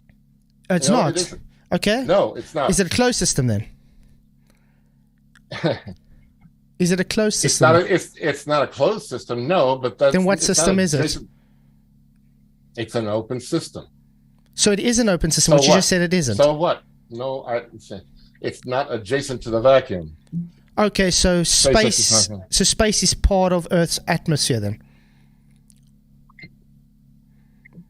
Okay, if you want. Is that what you're saying? It's the same system. So we the center of the universe then. No, Earth's atmosphere extends out well beyond the moon, but it's beside Right. the point. We done? That's the open discussion. Yep. I have now questions So- from the audience. So far, I've only got one for you, Flatzoid. So if Wow. you can, if Ah, your, that's a your, miracle. your chat, or sorry, one from Leslie. I mean, Oh, Okay. so if your chat wants to ask more for Leslie, then yeah, guys, ask her here, have please. them tag me. Yeah. Guys, ask questions for Leslie. Just tag Mctoon for that, please. All right. First question for you then, Flatzoid, is, and I'll start it now. There we go. We have 30 minutes for this, and then that'll be about it. I do have a hard stop, so I can't go too much later than that. Micah Ray says a question for Flatzoid. You say atmos is in Greek means air, but looking it up, it means vapor. Can you look up the definition of vapor? I find it means a substance suspended in air that is normally solid or liquid. Does that sound like atmos means air? Now, atmos derived from the Greek word atmos. The atmo was derived from Greek word atmos. That's what it's derived from, which means air. If you go look at the definition for atmo now in the dictionary, it will bring up the noun for atmo as air. But not from Greek? No, it's derived from Greek. It's just derived from Greek. I'm not saying Greek is saying that is Greek's word. It's just derived from there. All right. Professor Phil Bell asks, Flatzoid's model relies on volume. If you're standing on the ground, how is the entire volume of the atmosphere different than if you're standing on the top of Everest? Easy. The top of Everest, you don't have trees and mountains and bricks and people and the surface to contend with. It's a much wider volume of space for the gas to hit off of. So less collisions.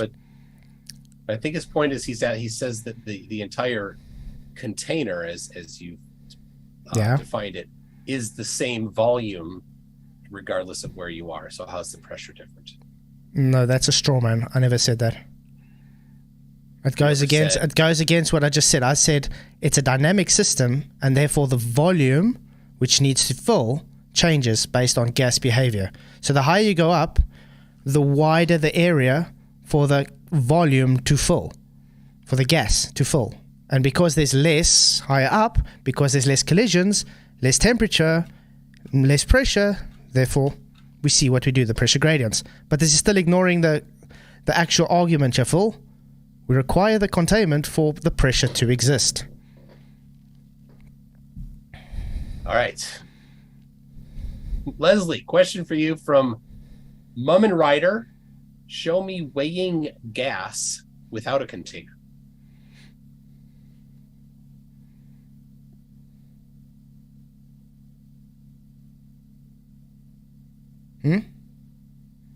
That's for you, Leslie.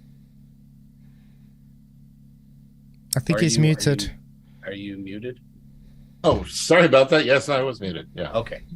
I mute myself just so I won't interfere. I cannot think of an example where measuring the weight of the gas. Oh, wait a minute. Of course. Sorry, of course. A barometer does that. A barometer does nothing more or less. A barometer does nothing more or less than measure the weight of the gas above it.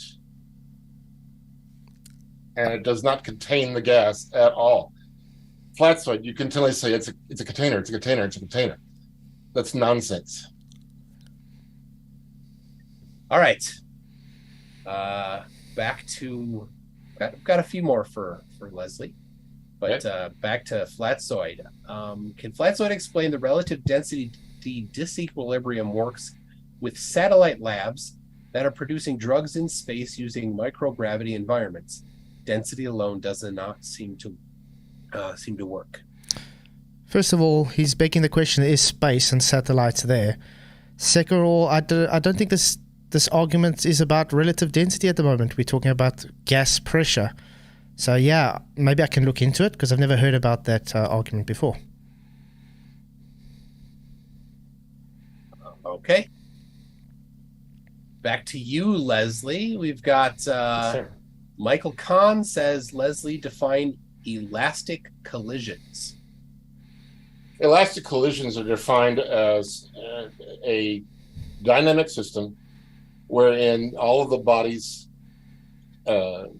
collide with each other without any reduction in energy. They all maintain their same energy and also the same momentum, as opposed to an inelastic collision is where they lose energy. So, for example, say a lead ball hitting a piece of silly putty is an inelastic collision. It gives up energy to the silly putty. Whereas if you take a pair of steel balls and hit them, they don't lose appreciable amounts of energy. Right. Can I just give a statement on that quickly? Just if it's fine. Just to say, did you know gas has elastic collisions? Yeah, we know that. That's obvious. All right. Go ahead. Question for Flatzoid. What's the definition of fluid? But you did cover that, and this is from Earth is Life. And then so a second part of that, or related, I guess, is why can't the container that's supposedly containing the atmosphere around the Earth be detected by radar, and is it a solid container? Well, it would have to be solid to actually be a physical boundary, I would say. But why it cannot be detected, I don't actually know. Sorry about that. All right. We've got Level Up asks to Leslie. Ask Leslie if the atmosphere is uncontained next to the vacuum of space, please. It's a malformed question. Maybe you could rephrase the question and answer the properly formed one.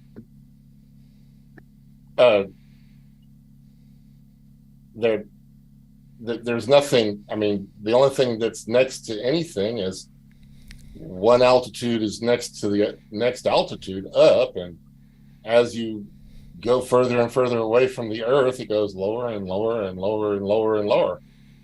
So, I mean, if there's not a vacuum next to anything. It just gets a higher and higher and higher vacuum the further away you go. All right. Jiffy Cones asks Flatzoid, how does Flatzoid explain the existence of the atmospheric pressure gradient without gravity? He said more space. His magic dome is bigger at the bottom than at the top, is it not? You got more collisions at the bottom. You got surface, and that's where the gas is usually distributed, you could say. And because you got more of temperature inversions and collisions, therefore you have more pressure at the bottom. That's usually how it works. More collisions at the bottom because there's more collisions at the bottom? Because there's more of the stuff to hit. And the temperatures change dramatically. We live in a dynamic system. That's why we have weather systems. I don't know how else to explain it as a quick way. But in my presentation, I already explained that. You can go look at Avogadro's law if he wants to figure that out. All right. Wisecoff has a question for Leslie. How do whales communicate over 10,000 miles on a sphere? Whales demolish the radius. No ionosphere or an excuse. Talking about the whales in ionosphere is nonsense. The answer is that there are deep ocean channels which carry their sound and can carry that sound over hundreds of kilometers, although it's now much more limited because of all the noise. But nonetheless, it has to do with the conductivity of water for sound. I mean, the water is much more conductive of sound than air is. And because of it, it can go much further in water than it can in air. Simple enough. Has nothing to do with anything in the atmosphere, since it's carried entirely in the water. The whale science carried entirely in the water. Right. Get this. I'm going to mispronounce this because it didn't come through right, but something like Bartholomew Muncha says, I have a question for Flatzoid. If I apply a force of 2 newtons to a surface of 1 square meter at an angle of 45 degrees, what pressure do I exert on that surface? Do I have to go and work that out now as well? How would you work that out? Maybe rather than just doing the outputting the numbers, what would be the process? I don't know with an angle. Never tried that before. Would probably make a difference because it's not going straight down. So I wouldn't be able to know because I haven't tried to work it out that way, to be honest. First time I've got such a question. I'll actually look that up, by the way.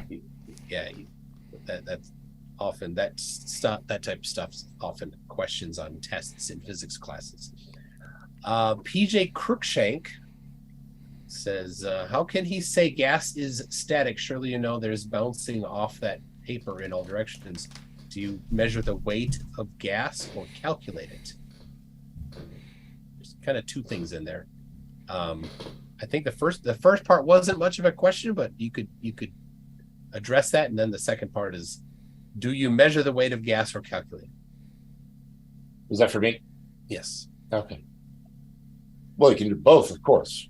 You can measure it and you can calculate it. And the point being that for every molecule that bounces off of the paper, it's being replaced by another molecule. I don't know exactly how to answer that question per se, but yeah, you can measure it easily enough, and you can simply evacuate the area above it and find out that has measured the difference in weight between the evacuated area and with it not evacuated. Paper wouldn't be a good thing because of course it would tear too easily, but you can do it on a piece of metal easily enough and you can calculate it. The bottom line is though that every one of those molecules are no different than a baseball or anything else. They're much smaller, but they're no different in the way that they act. They all act under the same forces that act on a baseball. And the fact is that if those molecules are not traveling fast enough, there's no way for them to leave the Earth, and so they don't. If they're that they, like anything else, you throw a baseball up, it's going to come back down eventually. You throw a gas molecule up, assuming it doesn't hit others along the way, it's going to come back down. Can I maybe just give a rebuttal to that if you don't mind? If you don't mind. Yeah, go on. Gas has no ability to do anything on the direction of gas. Of gravity has no direction on the direction of gas. That's simply false. I mean, it's completely false. By the way, because again, the gas particles are no different from any other particle. They act just the same as every other particle. You even said earlier, gas has elastic collisions. It can only change direction with a collision. Only with a collision. No, that's false. Or unless you can get it to 0 Kelvin. Can you get it to 0 Kelvin? No. I mean, it's just false. I mean, it's not false. You want to talk about, a slingshot maneuver? Gas is not a solid. The same way as a slingshot maneuver gas, around a celestial body. Works no. The same way. Again, gravity is not a force, and gravity, even down here on Earth, does not do anything to the direction of gas. And I can show you someone stating this in physics. Am I muted? No. He's still there. Yeah, we're still both talking. I'm suddenly muted or something. No, we can hear you. Or hang on. We hear you.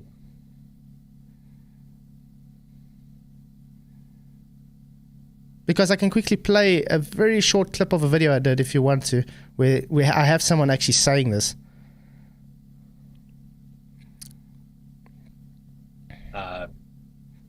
Saying if you want to, but I know you'd have time, because I know you don't really have time. Yeah, I got him on the lawn. And I got to sleep. It's 1 a.m. and then guess what? We're watching the Star Wars Holiday Special. Oh, wow. Awesome. That's terrible. It's torture.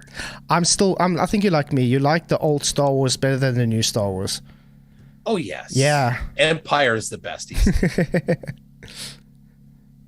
Yeah, the new one, I think they cater to the younger audience, and they have a different taste than us. Okay, sorry about that, guys. This PC is very sick, and it just out of nowhere just suddenly muted my headphones. So I'm back. KIN, don't talk like that. Somebody was dissing you, Flatzoid. And that's fine. I'm used to it. I just realized I've grown thick skin over the years with this. Oh yeah, you have to. So, all right. What were you? I totally forgot where we were at. Were you answering something?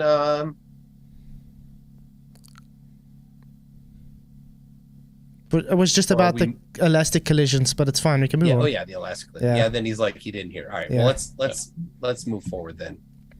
Vadim asks Flatzoid, is a string restraining a pen a container as well? No, that's a false equivalence. It's just a question. There's no. Yeah, but it's a false equivalence. There's no fallacy. Because there's no fallacy in it. Yeah, but you see, a container contains it by the pen having a force on the surface. So a string is not the pen having a force on the surface of a string. The surface is holding it.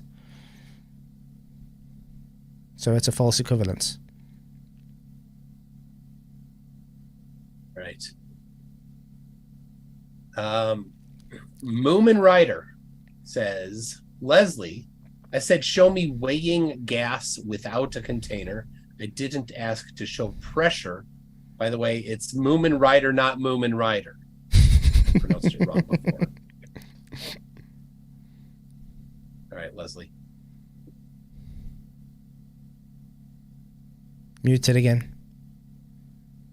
Well, he's not muted. Yeah, it doesn't show this side, but Yeah. it's on his side. I don't know. Maybe he's having issues with his audio. Atmospheric pressure at any altitude is equal to the weight of gas per unit area above it. So simply measure the pressure and multiply by the area, and you have the weight. All right. I mean, you could also. I'm sorry, go ahead. For Flatzoid, Wizard of Oops says, if you claim the paper is a container for breath blowing on it, why do you also claim Earth's surface is not a container for the atmosphere? Never claimed the Earth's surface is not a container. I'm specifically fighting for it as an open container, as the heliocentric model claims it to be. If it's an open system, the problem is you do not have containment for gas to be held down in it. So therefore you need the containment to have the gas pressure, because by definition of gas pressure, it needs to be exerting pressure on the container walls. Now, if it's exerting pressure on the container wall, would be the surface, and it has elastic collisions and can only change direction with a collision. It will hit the surface and bounce off into the surrounding system, which would be space. Flatzoid, that's totally false. I read you the definition. There's nowhere in that definition about any surface whatsoever. Secondly, it is simply false that an elastic collision has anything to do with an elastic collision is not the only way to change the momentum of a particle. You change the momentum of a particle by applying a force. And it can be a collision between two objects. That's one force. It could be electrostatics. It can be magnetic forces. Magnetic forces can certainly be used to increase or decrease gas pressure if the particles are ionized. Which is a different phase. So it's a different phase. It's not gas anymore. No, it's not. No, it's not a different phase. Ionized gas is a different phase. No, it's not gas. Yes, it is. And by the way, can you read this quickly? What does this say? What does that say for you? Force per area, but that's not a definition. Yes, it is. Okay, let's get another one for you. I gave you the definition. Okay, can I get you another one? I've got all day, mate. Probably not, because pressure. Not because what is pressure? It's a force exerted on the substance per unit area on another substance. So that's physicality. The pressure of a gas is the force exerted on the gas of the walls of its container. Mate, so it's wrong. I mean, I can show you all sorts of things coming from the internet that are just wrong. That's simply wrong. So NASA's also wrong to you. Okay, congratulations. Gas pressure, BBC. What is gas pressure? The particles of a gas collide with the walls of their container. Okay, like I said, I can... But it doesn't require that they be a container. Okay? Yes, it does. It doesn't have to be a container. No, it does not. It can simply be a sheet of paper. And if you want to call everything a container, then, as we said, then the surface of the Earth is container, and it doesn't need any other container. Either it is or it isn't. Either the surface is or isn't a container. If it's a container, then it doesn't need any other container. The fact is, the only thing that causes a gas to have a differential in pressure is gravity. There's no other explanation. There's no other explanation. I got on screen all of this for you. I got this on screen for you. How much more? I see it on. How much more must I go for you? What is gas pressure definition? I can go on, mate. This is chemistry talk. What is gas pressure from Chem Talk? It's the force on a surface area. Okay? That's right. These are all the gas laws. All the gas laws. First of all, apparently you don't realize all of the gas laws are only approximations. None of them are accurate. Oh, really? They are. Tell that yes, to really. tell that to people that build car engines. They know it already. I I'm know sorry. That. I know that. I know it. If you need to know how much pressure is in cylinder 1, it's quite accurate, mate. You cannot do. No, it's you not- cannot. no, you but- cannot. You cannot Flatzoid. set your Flatzoid. your computer Flatzoid. without knowing the exact amount of pressure in there. No, that's completely incorrect. No, it's not. The fact, all of the gas laws depend upon talking about an ideal gas. Nope. There is no such thing as an Ideal gas The law closest is thing- ideal gas. All gas Flatzoid. laws. Hold on. Yeah. I just Flatzoid. Ideal gas law is It's for doesn't help ideal. you there. Yeah, ideal But, gas yeah, law is we for gotta- ideal what sense? But like I said, we can go on now. Move on. I think I made my point. Yeah, move on. That one Yeah. got old. Moomin Rider asks Leslie, anticipating your non-answer. Oh, well, this isn't even a question. What? Anyway, remember you said you weigh gas with a spring. Show me that without using a container.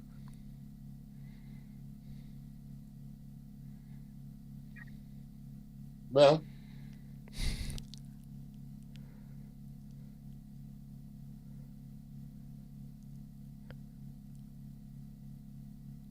you have to have an evacuated container. The gas doesn't have to be in a container. You can use an evacuated container and measure the amount of strain on the evacuated container. It doesn't require the gas be in the container.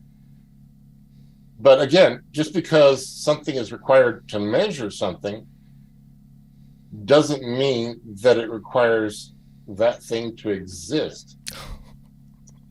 Okay, just because I have to have a container to measure water doesn't mean that water doesn't have a volume. It does have a volume. I have to put it into a container in order to measure a volume, but there's a difference between measurement and existence. All right. Question from Vadim says, can you ask Flatzoid to read the definition of atmospheric pressure? Sure. Just note, atmospheric pressure has bylaws like Dalton's law. Just have to point that out.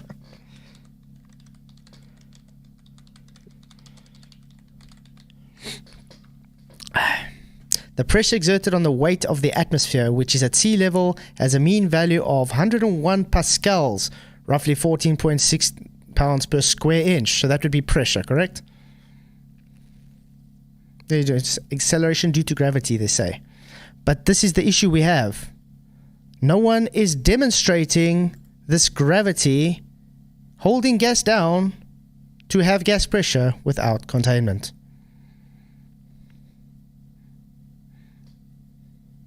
All right. Brenda asks, please give the formal definition of begging the question and use it in a sentence. Flatzoid. Please use? Yeah, the begging the question fallacy. Yeah. Formal definition and use it in a sentence. Formal definition, use it in a sentence. Okay, let me quickly get it up.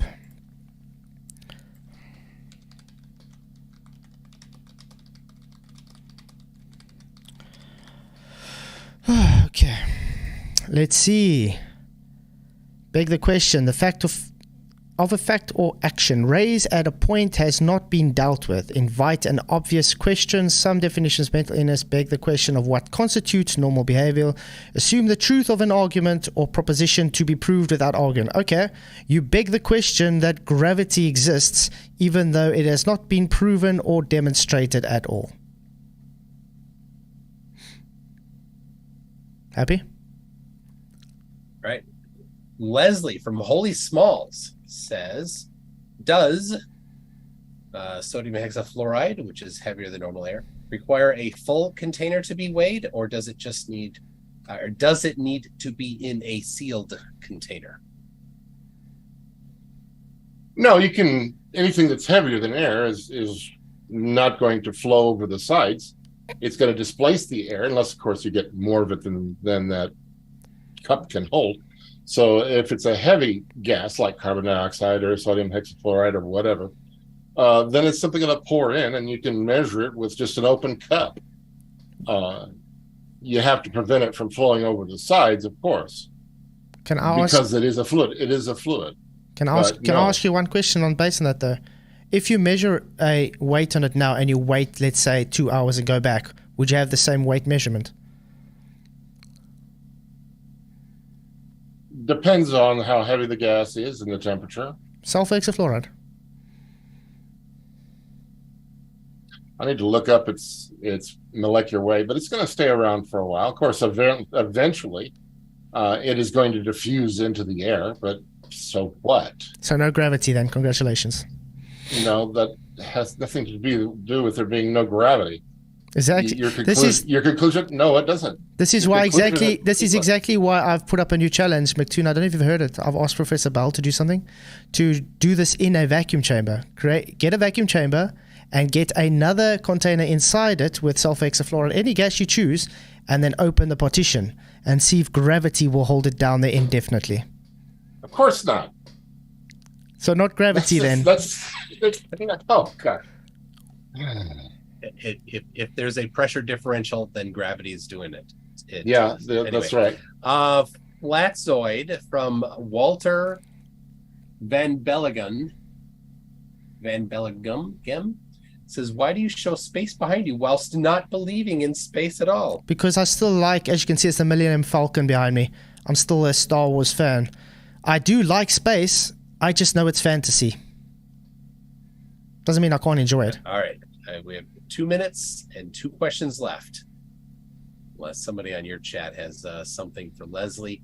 Earth's Life says, Flatzoid, if the container around the Earth cannot be detected by radar, would that mean that there is no container?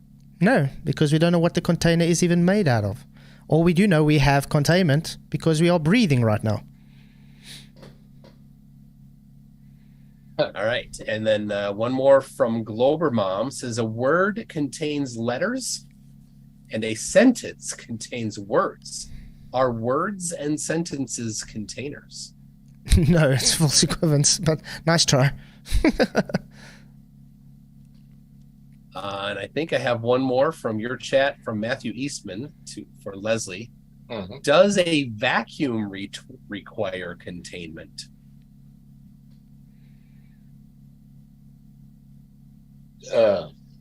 No.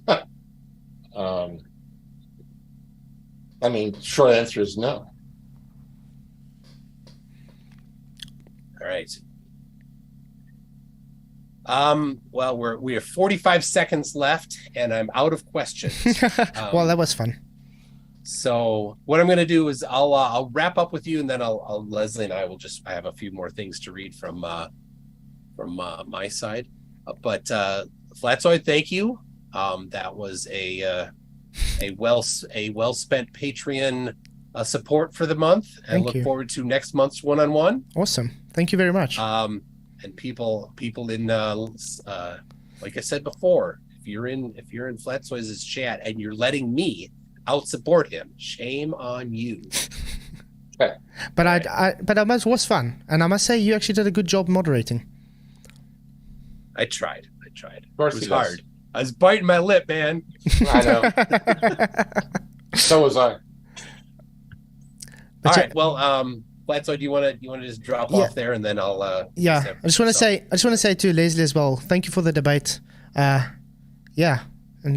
thank you for it. Just want to say thank you. It was fun. Thanks also.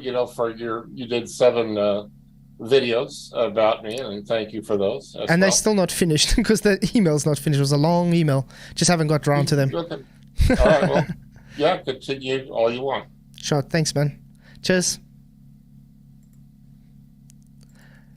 Guys. So, anybody in Element? Yeah. I cannot believe what I had coming out of his mouth. Yeah, he does. Okay, guys, I just quickly got to hop to the toilet. Okay, 2 seconds. Do it, man. Do it. Madness, huh? Madness. He said the gas was static. It doesn't bounce off the paper. And that's why I asked that question. Yeah, me too. I kind of asked it in a roundabout way. But Mctoon thought I asked 2 questions. I didn't. The first bit was a statement. The second bit was a question. Numpty. Yeah, bouncing off the bloody bit. But then when he was trying to answer my question, he said that when it does bounce off the paper, but well, I thought it was static. How can it bounce off the paper if it's static? If air was static, we wouldn't be able to breathe, would we? Can you remember the other day when you said we were talking about pressure and that, and you brought up somebody getting a fan and turning it on? Yeah. That's exactly what he did with that piece of paper, blowing on it. But I can't believe it. Showing him demonstrate actual definitions, and he just hand waves dismisses them. That's not what he. But remember, he said he's going to send me that definition of entropy is pressure. What's constant entropy? I was just going to say what's constant. That means it's at equilibrium, and nothing's ever at equilibrium. So therefore, you can't have a constant entropy. It's an oxymoron. No, of course. Hey, I gotta ask, what was malformed about my question? Nothing. It was just him hand wave dismissing it because he knew he doesn't have an argument.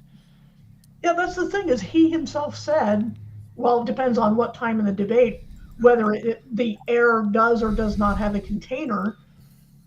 And so I asked, okay, are you saying there's a uncontained air pressure next to a vacuum? How is that malformed? But I love how he's throwing away his own model. They claim it to be an open system adjacent to space. And he even conceded when he said Earth's atmosphere only goes just past the moon. So therefore, an adjacent system. But this is supposed to be a engineer. No, he's not an engineer. He's Santa. No. Titan Long, thank you very much for your $10 super chat, mate. I really appreciate it. It says, Flatzoid, be like water. We're not going to stay on gas. But yeah, that's all he was trying to do. He was trying to push to solids and liquids because of fluid. But that's exactly why I put in my opening. We have to know the difference between fluid and liquid, because you saw what he was doing. He was trying to false equivocate using liquids as weight. And I couldn't get to him. If we had more time, I would have asked him, how do you, if gas is not static, how do you weigh it? You can't weigh gas because it's not static. Weight is specifically a constant pressure on a scale. And if gas is not staying static, it can't be weighed. Therefore, gas doesn't have weight. And he said a barometer weighs gas. That's a container. A barometer works on Boyle's law. It's a container. It's got a surface wall. Hey, thank you, Titlong, again for your super chats. Really appreciate it, man. You rock. Yeah, and everybody that came. Yeah, it was good to see everybody actually engaging. So I enjoyed that. Thank you. I still can't believe this guy. I thought I was going to have a bit more of a challenge, but I didn't have any challenge. Yeah, I thought you were very first, like when. But no. He actually proved him, and I said this in chat, he's actually thicker than Sean. I don't know about that though. I think he knows, but he's being dishonest. That's what I think's going on. Because a lot of the times you could see he's trying to figure out a way to get a squirm out of it.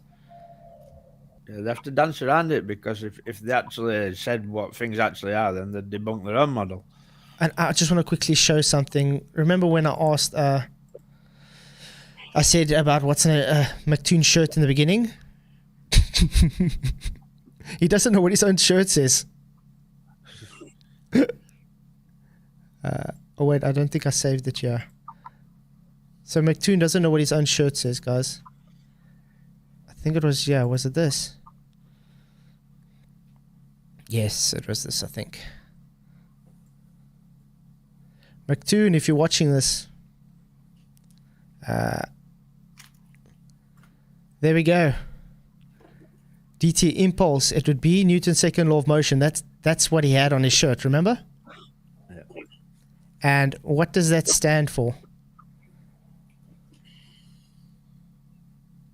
It's momentum. Momentum. Change of pressure over a change in time. Yeah, the derivative of acceleration. Yeah, the derivative of momentum. And he says that's not what it stands for. And that's exactly what I was doing here. Congratulations. Impulse. We know that the people they're pretending to be smart, aren't they? Not really. But yeah, it was fun. I'm actually not even tired, and it's 1:20. I am. I think I was just having too much fun to worry about time. Because it went by quite fast. It went quick.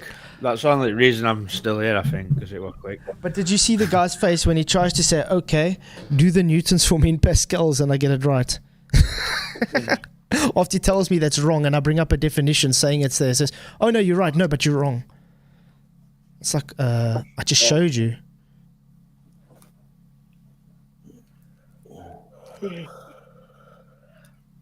But yeah, I got to look at that doing at the 45-degree angle. If I'm thinking about it now, it should be the same because the vector's still down though.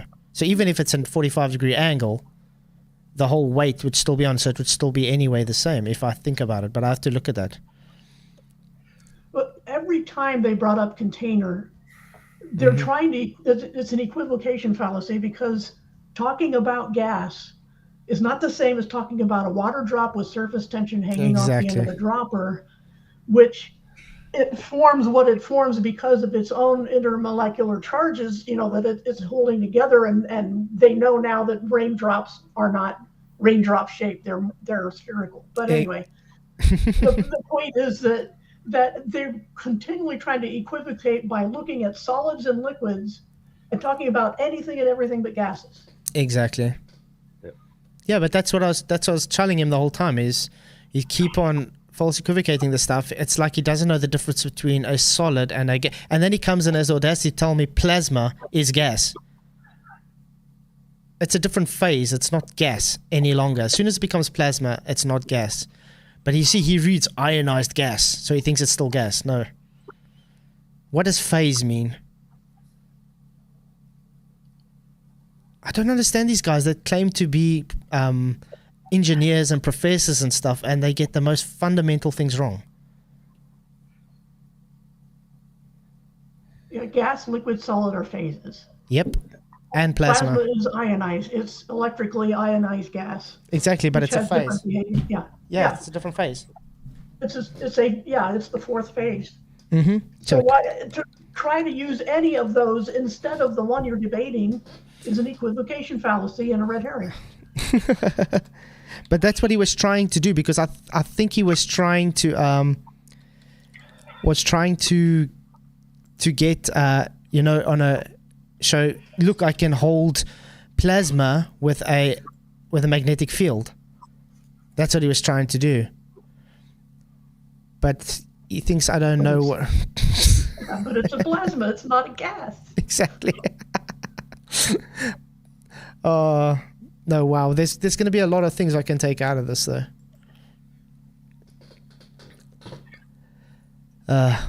And holding a piece of paper and saying that's not a container while I'm literally containing my pen on it, or I got juice on there right now. It's contained. But he doesn't understand the gas cannot be contained because the gas is colliding and bouncing away. But he did concede, though. Gravity won't hold it down indefinitely. That's what he did concede, so yeah. Well, then later he kind of he hemmed and hawed about that. Well, eventually it might come out, but gravity's containing it. Yeah, then how's gravity containing it then? Because this is one thing I love telling them. Okay, if we do this and you do it at the surface of Earth, okay, that's where it's supposed to be the strongest. Mm-hmm. Even if you give it as a force, because as we didn't even get to, it's not a force, but yeah, it would hold it down. So let's take it down a mine shaft where you're closer to the center of Earth. Should it hold it down? No, we don't see anything. And all the claims he's made, that's what I asked him, has anybody demonstrated what he claims? Oh, no, I'll have to look. So he just makes a claim without actually knowing anything. Mm-hmm. Oh well.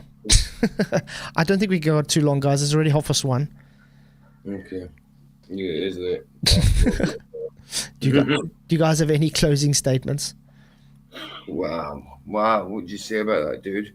I don't think you knew what he was talking about, really.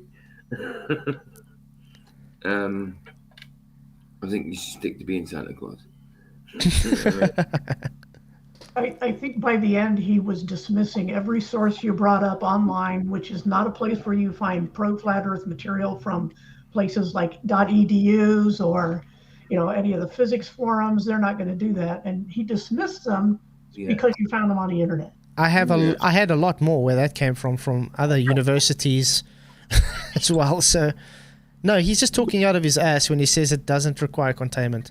Because even that's why I specifically put on my presentation as well all the gas laws with their equations, because they all specifically donate containment. Volume requires containment, and even him doing this with his hands means a boundary.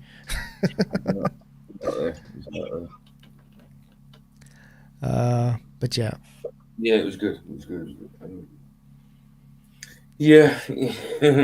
Yeah, he wasn't much of a competitor, was he? No wonder why they didn't want to give me time to prepare.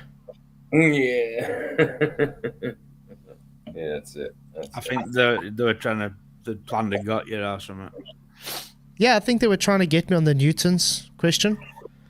Like, oh, you see, he doesn't understand maths. Blah, blah, blah, blah.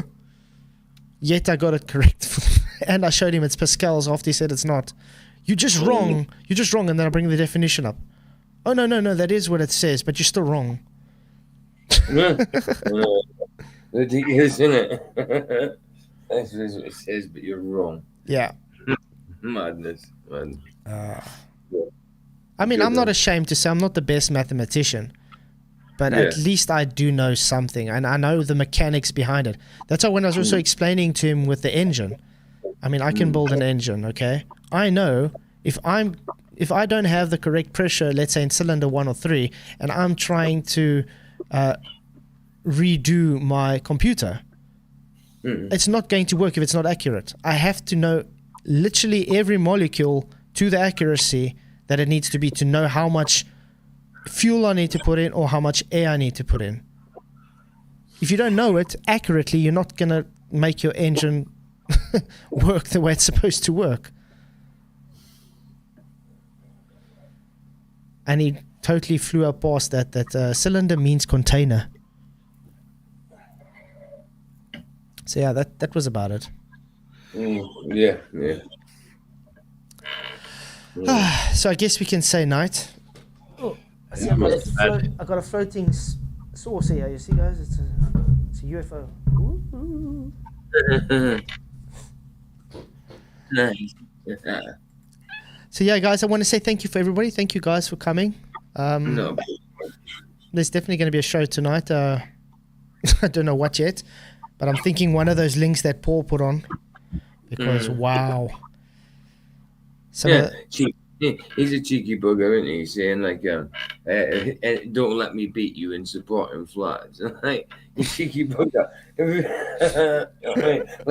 like he's your only supporter.